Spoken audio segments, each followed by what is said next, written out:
करिए, अब साइलेंट हो जाओ यार। भैया शांत हो जाइए। मौलाना साहब आज क्या मकसद है प्रेस वार्ता करिए आपने?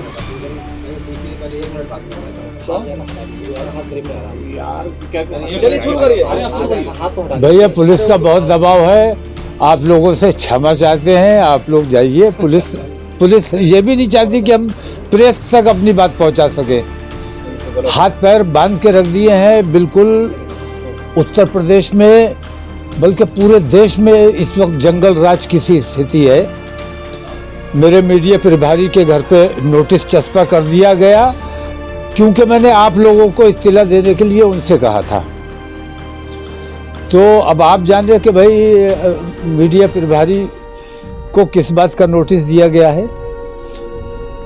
सरेदस्त मेरा इतना कहना है कि जो हालात उत्तर प्रदेश के हैं वो किसी से छुपे नहीं हैं और हर बाशऊर आदमी इस बात को महसूस करता है कि ये सब जो कुछ भी हो रहा है ये जुल्म है और जुल्म की इंतहा है। मैं किसी खास की हिमायत या मुखालफत नहीं करना चाहता। मैं सिर्फ इतना कहना चाहता हूँ कि विकास दुबे से लेकर आज तक जितने इनकाउंटर हुए हैं उन सबके दोषी अगर कोई है तो सिर्फ एक आदमी है। उस आदमी को 120B का मुल्जिम तो जरूर बनाया जाना चाहिए। जो कहता है कि मिट्टी में मिला देंगे और मिट्टी में मिला देता है, तो उस साजिश में वो बराबर का शरीक है। सिर्फ अरुण को या लवलेश को गिरफ्तार करने से काम नहीं चलेगा, उनके खिलाफ इंक्वायरी बैठाने से काम नहीं चलेगा। इंक्वायरी उनके खिलाफ भी होनी चाहिए जो इस साजिश में मुलव्विस हैं। और मेरा मानना यह है कि पुलिस और गुंडे जराइम पेशा तमाम लोगों में एक गठबंधन बन गया है और इनकी सरपरस्ती हुकूमत कर रही है। ये गठबंधन अगर नहीं टूटा तो देश में हालात बद से बदतर हो जाएंगे और हम चाहते हैं कि किसी भी सूरत में हमारे प्रदेश, हमारे देश के हालात खराब ना हो। इसमें कहा गया था कि सुरक्षा की मांगी गई। मैं ये कहता हूं कि भाई कहीं कुछ हो जाए, मुझे कोई तकलीफ हो जाए, मैं कहाँ जाऊंगा? मुझे पुलिस के पास जाना है। कहीं झगड़ा फसाद हो जाए, पुलिस का काम है कि दोनों के खिलाफ कार्रवाई करो, जज के सामने पेश करो। बुलडोजर के जरिए और बंदूक के जरिए फैसला अगर होगा तो अदालतों की क्या जरूरत है? अब मैं किसके पास जाऊं जबकि मैं ये देख रहा हूं कि पुलिस ही बेईमानी करने पर उतारू है, बेईमानी कर रही है। तो अब सही वक्त है ये कि हिंदुस्तान के लोकतंत्र में यकीन रखने वाले लोग, हिंदुस्तान के आईन में यकीन रखने वाले लोग, उन तमाम लोगों को मुत्तहिद होकर, जैसे अंग्रेजों के खिलाफ असहयोग आंदोलन चलाया गया था, ऐसे ही इस हुकूमत के खिलाफ, पुलिस के खिलाफ, प्रशासन के खिलाफ असहयोग आंदोलन शुरू किया जाना चाहिए। क्या क्या मांगे होंगी आपके धरने से लेकर? मैं मांगे उसी वक्त बताऊंगा। और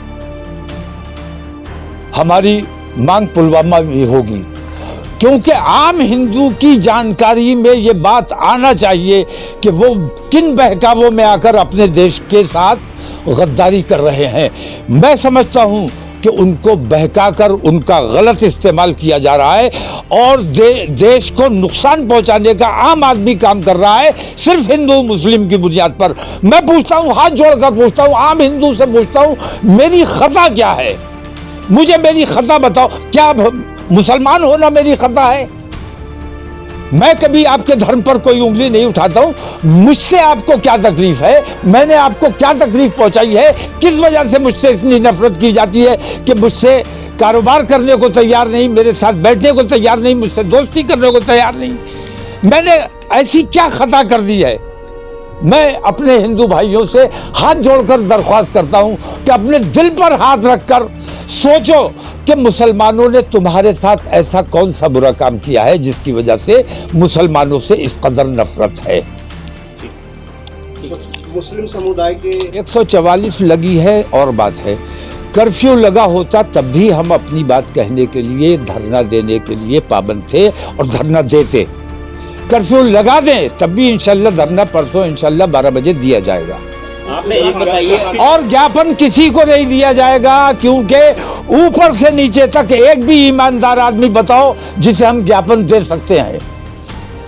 मैं सतपाल मलिक जी की हिमायत करता हूं, पूर्व गवर्नर जम्मू कश्मीर, उनकी हिमायत करता हूं और उनके सवालात के जवाब, मेरे सवालात के जवाब मत दो, सतपाल मलिक के सवाल के जवाब दे दो, मैं उससे संतुष्ट हो जाऊंगा। लेकिन ये बताइए, अशरफ और अतीक की अगर बात की जाए तो उन पे सैकड़ों मुकदमे दर्ज थे, उन्होंने भी कोई अच्छे काम नहीं ऐसे से मैं अतीक की बात ही नहीं कर रहा हूं, मैं अतीक की बात नहीं कर रहा हूं, मैं तो विकास दुबे से लेकर आज तक की बात कर रहा हूं। जितने इनकाउंटर हुए हैं वो सारे फेक हैं, वो सब झूठ पर आधारित हैं।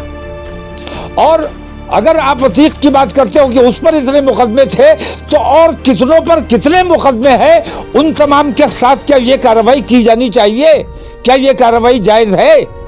जो करवाया गया वो ठीक है? आपने मुख्यमंत्री जी को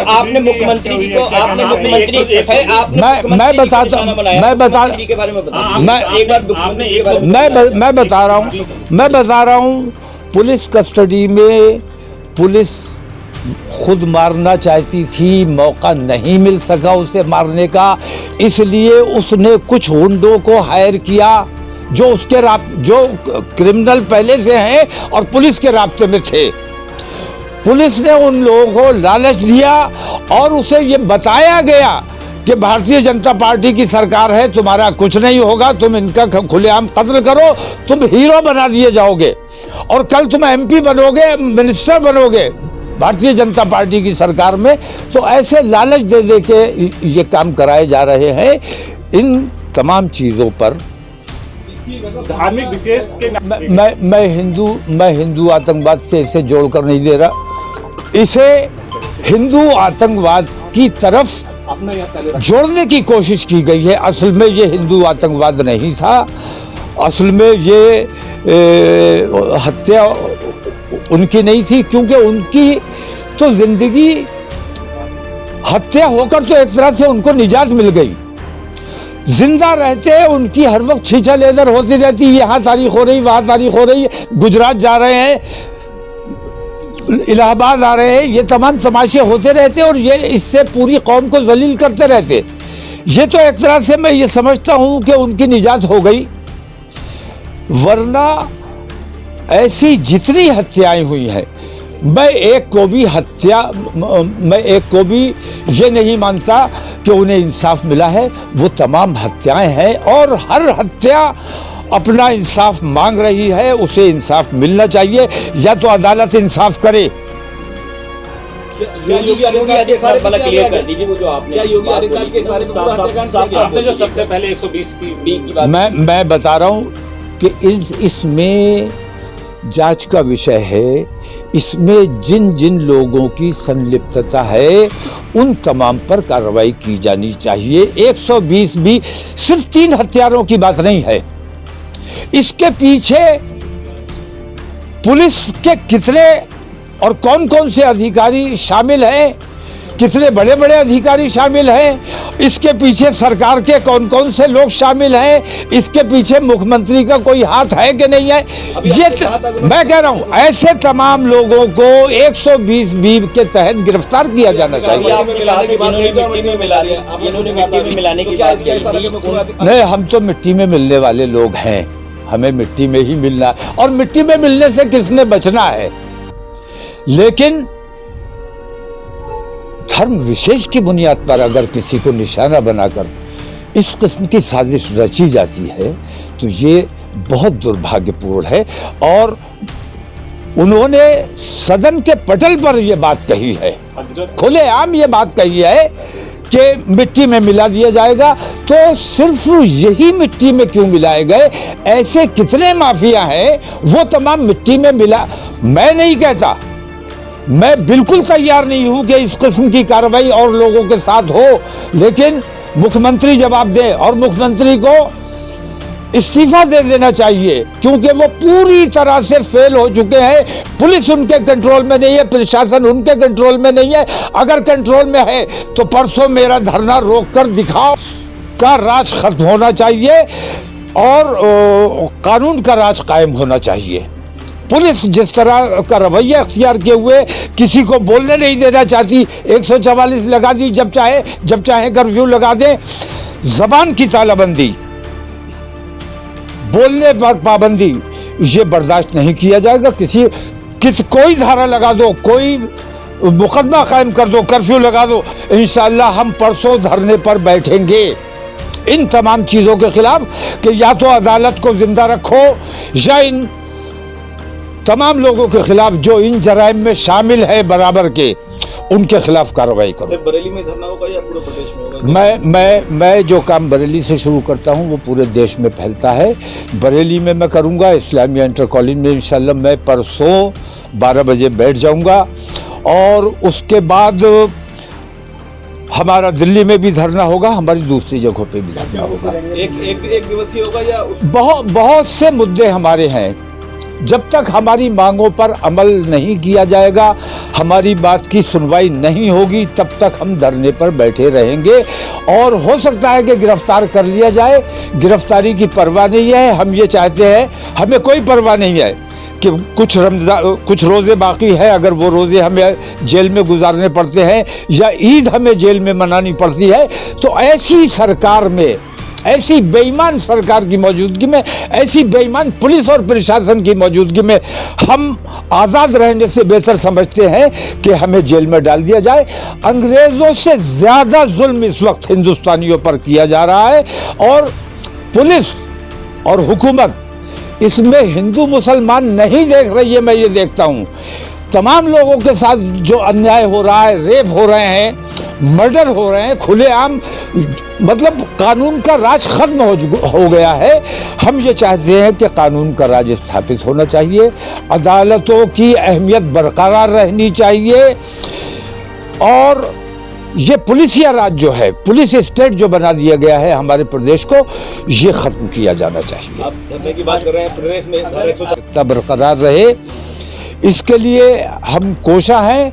और इस कोशिश में पुलिस भी हमारा इसलिए साथ नहीं दे रही है क्योंकि पुलिस बराबर की उन तमाम जराइम में शरीक है। ये जो हादसा हुआ है, मैं किसी एक वाक़े का जिक्र नहीं करना चाहता, लेकिन ख़ास तौर से अतीक वाले मामले की बात मैं ज़रूर करना चाहूँगा कि उसमें पुलिस की भूमिका पूरी साफ साफ नज़र आ रही है। और वो जो जराइम पेशा थे जिन्होंने कत्ल किया है, उन्होंने कत्ल किया नहीं है बल्कि उनसे कत्ल करवाया गया है, और उसमें पुलिस की पूरी भागीदारी है, सरकार की पूरी भागीदारी है। इन लोगों के खिलाफ कार्रवाई की जानी चाहिए। और उत्तर प्रदेश में जितने भी इनकाउंटर हुए हैं वो तमाम के तमाम बेईमानी की बुनियाद पर हुए हैं। विकास दुबे से लेकर आज तक के इनकाउंटर, अभी पिछले दिनों राणा का इनकाउंटर हुआ, हम ऐसे तमाम फेक इनकाउंटर्स की मुखालफत करते हैं। और हम ये कहते हैं, हमारे लिए चिंता का विषय ये है और तमाम प्रदेशवासियों के लिए चिंता का विषय होना चाहिए कि आज जुडिशरी का कोई रोल नहीं रहा। जुडिशरी को खत्म कर दिया जाना चाहिए। अगर पुलिस स्टेट बना दिया गया है हमारे उत्तर प्रदेश को, गन और बुलडोजर के नाम के जरिए अगर फैसला किया जाना है तो अदालतों की कहीं कोई ज़रूरत नहीं है। अदालतें बंद की जाएं, और अगर अदालतें जिंदा रखनी है तो इन तमाम जो इन जराइम में शामिल है उनके खिलाफ मुकदमा कायम किया जाना चाहिए। अतीक और अशरफ के पूरे हत्याकांड में किसको मानते हैं, किसकी संलिप्तता है? मैं अतीक और अशरफ की बात नहीं कर रहा हूँ। मैं कह रहा हूँ कि विकास दुबे से लेकर आज तक के तमाम इनकाउंटर की जांच होनी चाहिए। उन तमाम के पीछे सरकार की बेईमानी और पुलिस और गुंडों का, उन 3 मर्डरर ने इस तरह अपने आप को सरेंडर किया है। पुलिस ने एक भी गोली नहीं चलाई, जबकि उसको चलाना चाहिए था। तो उस तमाम विषय पर हमें बात नहीं, वो पूरी दुनिया ने देख लिया। हम इस अंदाज में जाएंगे चाहे अपने ऐसे किराए के गुंडों से हमें मरवा दो, चाहे पुलिस के जरिए हम पर लाठी चार्ज करवा दो, आंसू गैस छुड़वा दो, वाटर कैनन का इस्तेमाल कर लो, जो चाहो कर लो, धरना होगा और होकर रहेगा। और हमारी इन बातों का संज्ञान केंद्र सरकार को भी लेना चाहिए। इस हमारी इन मांगों का संज्ञान माननीय सुप्रीम कोर्ट को भी लेना चाहिए। और हमारी इन मांगों का संज्ञान अगर माननीय आदित्यनाथ में जरा सी भी मानवता नाम की कोई चीज बची है तो उन्हें इस वाक़े की या ऐसे तमाम वाक़यात की जिम्मेदारी लेते हुए अपने पद से त्यागपत्र दे देना चाहिए। क्या संविधान खतरे में जिस तरीके